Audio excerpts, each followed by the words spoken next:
It's Tuesday today, and it's the day after we said goodbye to Biscuit. Yesterday was really hard, really hard day. The last week, to be honest, just knowing it was going to be happening. It was a very smooth process yesterday, and when we got to the vets and put Biscuit on the table, he wandered around on the table for a bit trying to get attention from everyone, as he always does. The vet last week couldn't even find his heartbeat because of how much he purrs. Wandered around for a while, and then he just settled in front of me with his head in my stomach and just sat there like super still. Anton and I stayed in the room the whole time. Casey wanted to leave for the actual injection part, which is obviously completely up to him and absolutely fine. So he went into the reception area, and Anton and I stayed with Biscuit. It's been such a core and integral part of our lives for so long, and very much my companion. He's the one who follows me and sits on my lap, and I don't mean that in some selfish way, but you know what cats are like. They often choose someone. Slinky has very much chosen Anton since she arrived in October. Biscuit was always sort of mine. Just miss him so much already. I really did hope I'd be able to come on here and talk about it without crying, but not yet. And it's not about not wanting to cry, but there's just so much going on in the world, and I don't think me coming on here crying about my cat is like I say, helpful to anyone. I guess it's just painstakingly honest right now about how I feel. The last sort of year and 8 months, I guess, there's been a lot of loss.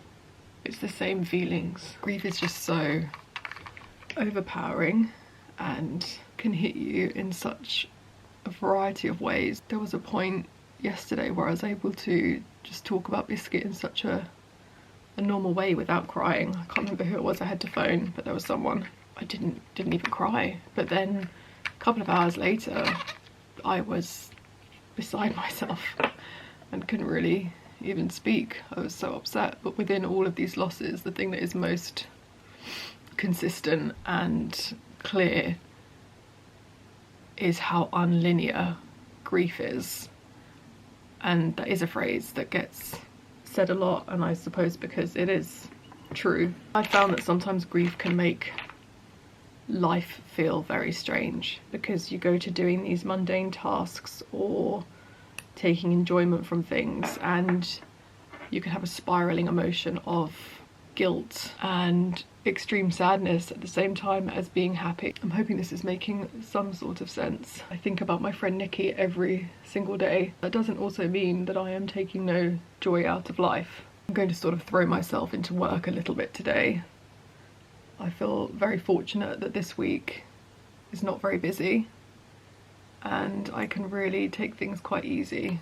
Very grateful for that. Next week is very hectic. I have a lot of work on, I have a lot of social commitments on.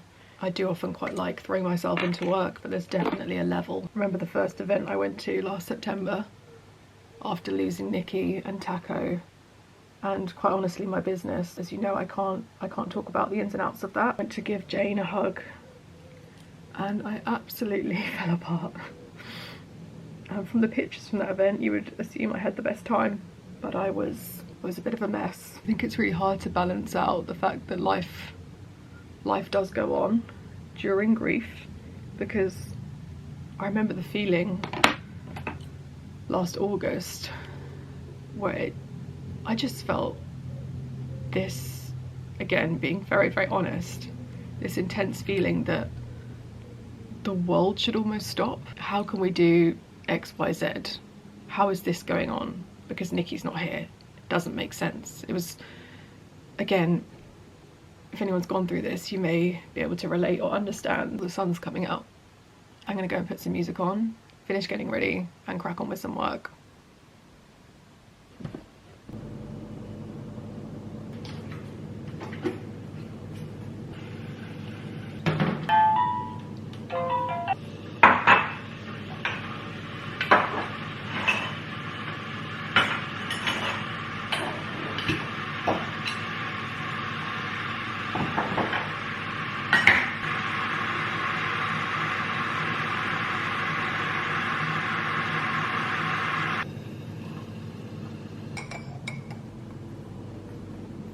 Good morning. Very gloomy day. The heat wave that we had, the third one in the last month or so, has completely left us, and it has been raining and cloudy and miserable. As much as I've been loving summer, I'm not too worried about this today, as it's semi-matching my mood. Quite enjoying wearing an actual shirt because it's been too hot to wear anything but quite simple outfits. So in the hope that this vlog is not just the most miserable thing ever and all just about grief and Biscuit, I have a few parcels, okay, half of it's just fallen on the floor, of things I have ordered over the last couple of weeks, and I thought I could show you some of them. I thought these items in particular would be good to show because they feel very core, for want of a better phrase, items that I will hopefully reach for time and time again. They're all very much my kind of cuts and silhouettes. Firstly, something I actually bought in real life at Anthropology. Little plaid mini skirt. I'm someone that would tend to choose a pair of shorts over a skirt. The skirt, there is power in the skirt.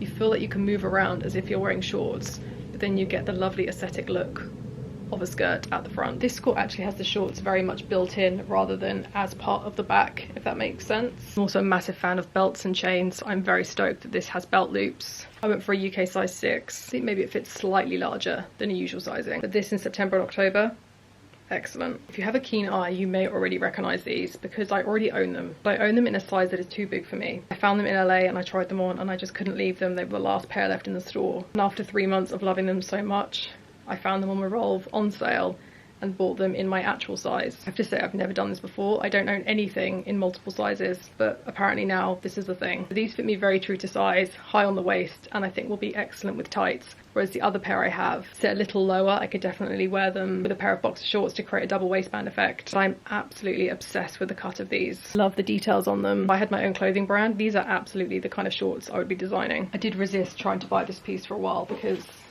well, it's a Miu Miu price point and it's a very, very light jacket. But coming back to the heatwave situation, much as I love bodysuits and cami tops, I don't like having my arms completely exposed. I've gone into this before. I saw this online. It's a very, very lightweight fabric and it has all the elements of a jacket but in more of a shirt. But it doesn't feel like a shacket. I'm not so into those overall. This is not going to work with my current outfit. I've had this sat in a box for a couple of weeks, trying to talk myself out of keeping it, but I'm pretty sure I'm keeping it now. Small Miu Miu logo here. I love the pocket details. And it does have pockets. I think without pockets, I might even return it because I think it would feel too shirt-like. This is so lovely and lightweight. I'm hoping I'll still be able to get a few months of wear out of it. And it's a very timeless piece, and instead of going one size up, I got my actual size. It's not as big as some of the other jackets I own. I think we're at a hanging up stage. I really don't want to return you, even though you are a ridiculous price.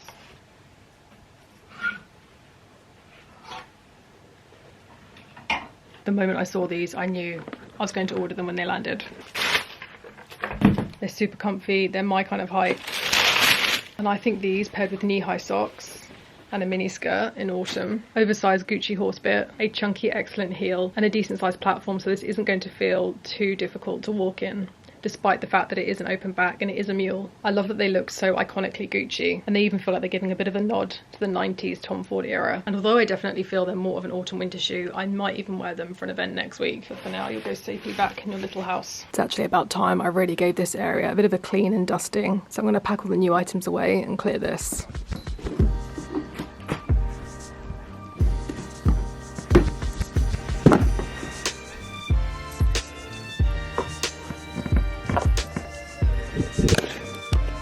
Really dusty.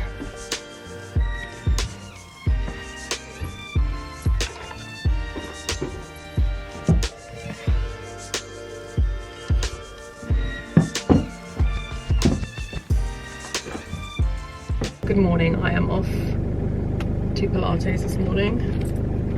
Let's get my music set up. I realise I haven't actually left the house since Monday, which, to be fair, was something I wanted to do this week. Hibernation plan this week. I made a playlist. This is pretty much what I've been listening to on repeat. Why are we not connecting? I love you, Jeep, but you don't half test me. Are we there? Yes. Let's turn that down so I don't get done for some copyright issue with Bauhaus. I definitely feel a bit calmer today than I felt the last few days, and I had a really, really good night's sleep, which I desperately needed. I do find there's something about Reformer where my mind really does switch off. The instructor that I have is really good at not letting you have breaks. So there's no room for chat or any time to do anything but what she's saying to do, and there's so much active recovery, so the recovery isn't even much of a recovery. I've only ever been to her classes, so I have nothing to compare to, so I'm sure maybe all classes are like that, but I'm very much enjoying that it just feels quite relentless for the entirety of the class. Well, I better go.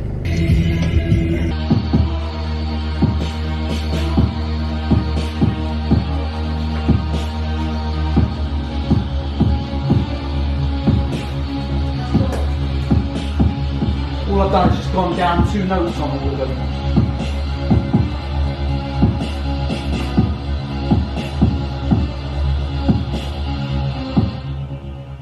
Oh, it's supposed to loop. Ah, because I haven't set it to loop.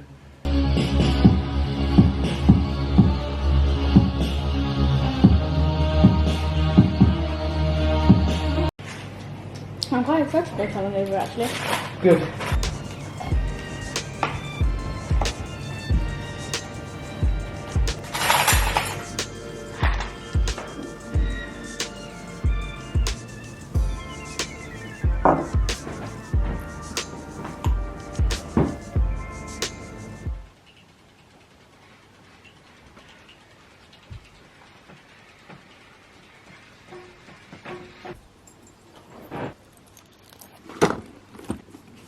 There's one thing I could recommend that will make such an immense difference to your wardrobe. It is steaming. I absolutely cannot stand ironing and I do not do it, but I think steaming is very different. It's a lot quicker, there isn't a massive setup process. And whether we're talking about more of a casual piece, more of a luxury piece, whatever it is, I think that having it steamed just makes it look so much better. I have a few errands to run today. I've got to go and pick up a very special dress that has been altered by my incredible seamstress Helen. She is an absolute legend. I have a very, very exciting event on next week that I am personally very invested in. It has one of the best themes, or like dress code, sorry, that I could possibly ask for. So as you can imagine, I am very committed to the cause and taking it very seriously. I'm so thankful that it wasn't on this week, that it's on next week, so I can get my head more in the game. I do feel a lot better than I did on Monday. I guess Monday was always going to be a really emotional day. I think Slinky is at a stage now where she's looking for Biscuit. Anton and I both noticed yesterday afternoon she looked like she was wandering around looking for him, and Anton in particular is definitely not the kind of person that would read into that sort of thing, but it really did feel that way. Anyway, so I'm gonna go and get that dress. I also have a ring that I've had resized. In April, you may know that I launched my second collaboration piece with Marrow Fine, which is this insane Florence ring on my ring finger. This camera does not want to focus. And some of the rings I used to stack on this finger will only fit on this finger. So I've had one of them resized and I want to have it as a pinky ring.